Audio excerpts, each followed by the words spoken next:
ഈ വാഹനത്തിന്റെ പെയിന്റിന് മാത്രം 25 ലക്ഷം രൂപയുണ്ട്. കാരണം എന്താ അറിയോ, ഇത് BMW 760 LA എന്ന് പറയുന്ന മോഡലാണ്. പക്ഷേ ബ്ലാക്ക് ഫയർ എന്ന് പറയുന്ന ലിമിറ്റഡ് എഡിഷൻ ആണ്. അതുകൊണ്ട് തന്നെ ഇവിടെ എഡിഷൻ ബ്ലാക്ക് ഫയർ എന്ന് പറയുന്ന ഒരു ബാഡ്ജിക്ക് ഇന്റീരിയറിന് അടുത്ത് കൊടുത്തിട്ടുണ്ട്.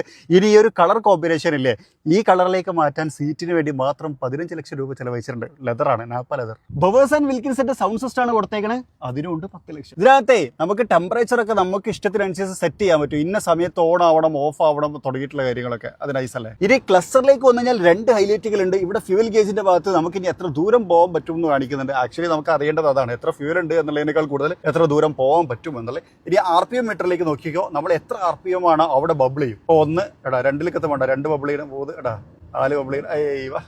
അടിപൊളി. ഇനി മെയിൻ പാർട്ട്, ഇതിന് പവർ കൊടുക്കുന്ന ഒരു V12 എഞ്ചിനാണ്. 601 ഹോഴ്സ് പവറും 880 Nm ടോർക്കും അത് ഉൽപ്പാദിപ്പിക്കും. ഇതിന്റെ സ്റ്റോക്ക് വില 2.5 കോടി രൂപയാണ്. ആക്സറീസ് അടക്കം കുറച്ചധികം വില ഉണ്ടായിരിക്കും. ഇത് ഇഷ്ടപ്പെടുന്ന നിങ്ങളൊരു സുഹൃത്തിനെ മെൻഷൻ ചെയ്യാൻ മറക്കല്ലേ. ഒപ്പം ഞാൻ ഇതിന്റെ എക്സോസ്റ്റ് നോട്ട് കൂടി ഒന്ന് കേൾപ്പിക്കാം.